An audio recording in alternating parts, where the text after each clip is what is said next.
Hey, what's up, everybody? It's just Charles Sabanson. I want to welcome you guys to another episode of the DREAMERSPRO show. We cover everything from sports, hot topics, classic debates, entertainment, and we give you guys a first perspective on things and how we see them. And today we got a fantastic show for y'all. Before we get into it, please make sure you like the video and subscribe to the channel here. So, as you guys know, I've been saying it on this channel for a long time. These guys have an obsession with Michael Jordan.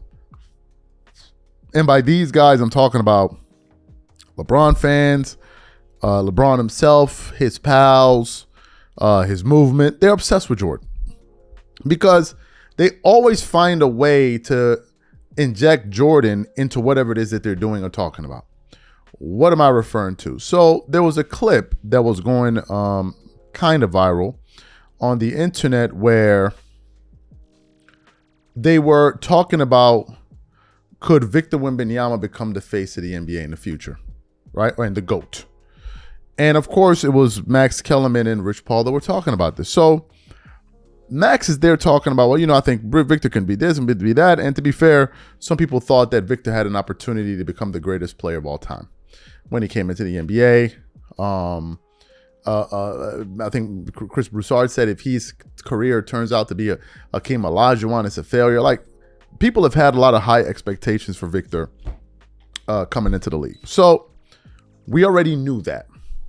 So as they're talking about this, Rich Paul then decides to take it upon himself to take a shot at Michael Jordan and saying, because when Max Kellerman asked him the question, he was like, yeah, they will definitely give him a chance if they don't judge him by the way it looks and it doesn't look like their GOAT.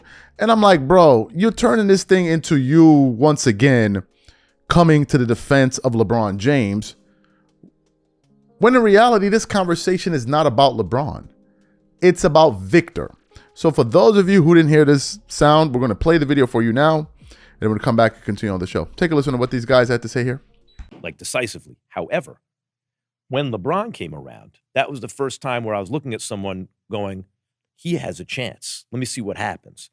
I don't think I've seen someone since LeBron where looking at him, I'm like, could he be better than MJ? I mean, Kobe a little bit, but Kobe was so much like MJ, I just didn't think quite as good. Wemby right now is the first guy since LeBron where I'm like, if this dude stays healthy, could he be the GOAT one day? He's 7 foot, maybe 5. He plays both ends of the floor. He can think the game. He can shoot. He has the right demeanor. He got a handle. To answer your question, if he stays healthy, it's two things. If he stays healthy and if people don't try to penalize him for how it looks, because it didn't. See, most people try to penalize you because it didn't look like their GOAT look. I agree. It's just about his body of work. So my answer is yes. People want the next guy to look like the last guy. And in the NBA, especially because Kobe was basically a exact replica of Jordan. And most people don't look how they don't look the way they look when they went to bed, when they wake up. Right. They don't look. Everything is different. So how do you expect a guy's career to look like the guy? But then the question becomes, so for Wemby, there's a couple things. One, given his physiology just at that height, it's not, if you had to bet, you wouldn't bet with him staying healthy his whole career. Fantastic. So you heard what Rich Paul had to say there, right? Sneak dissing Michael Jordan again. I'm going to read some of the comments.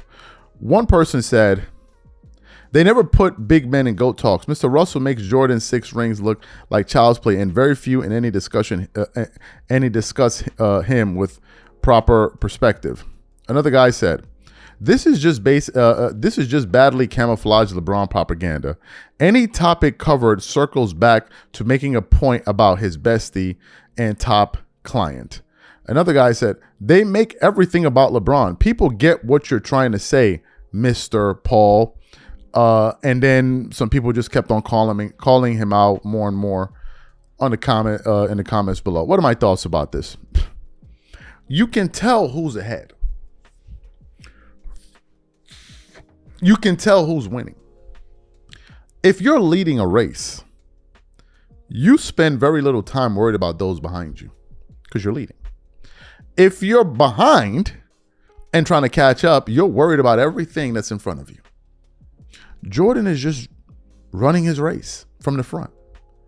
And these guys are trying to throw banana peels, throw firecrackers, do all kind of nonsense to get him off of his game. It always comes back to Jordan. In a conversation where they're asking you to talk about Victor, you still find a way to take a shot about because it does if the way it looks. Bro, get over it. The eye test matters. The way you play matters. Nobody wants to sit down and look at a disgusting style of play. Nobody does. The same way people are criticizing Luka for his disgusting style of play is the same way people held it against LeBron for his robotic style of play. It's nice, I guess, to some of his fans. Once in a while, he can put off a smooth looking move, but for the most part, it's just brute. He plays with a lot of brute force.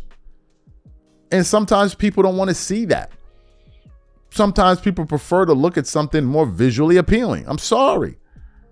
Jordan was a 10, bro. You trying to get us to be like, well, if he's a 10, but a 5 is good. Nah, dog. Nah, just deal with it. It was a 10. His game was beautiful to look at. Right? It is. So was Kobe Bryant's and all of that. And that plays a role. Because if I'm looking at you and I'm like, man, this is disgusting. I'm like, bro, what are we looking at here?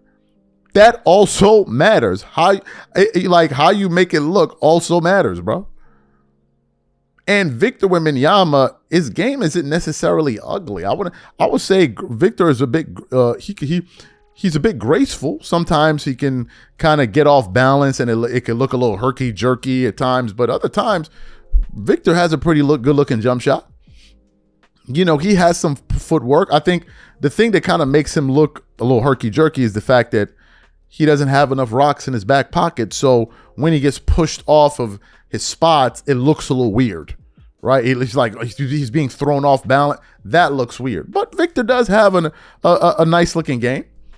I do think people make too much of his dunking. He's 7'6". That shouldn't be a big deal. I guess what's impressive about it is that he's that agile at that size. That is impressive. But I don't see that being an impediment. But the question is, what does this have to do with Michael? You could have answered the question and left it at that. Why are you bringing in Michael Jordan? What is this obsession with Michael Jordan? I don't understand. Why are these guys so obsessed with MJ? And then they turn around and talk about, oh man, y'all obsessed with LeBron James. Y'all obsessed with LeBron James when they're just as obsessed with Michael Jordan. If Michael Jordan never played basketball, would these guys even have a direction in life? Seriously. If MJ never played basketball, what would be these guys' purpose at all at this point? Because almost everything that he does is like they try to critique it or mirror it or try to do it better or something. Like, come on, man, that was unnecessary. But these are my thoughts. Whatever you guys think, please leave your thoughts in the comments, and we catch you on the next one. I'm out. Peace.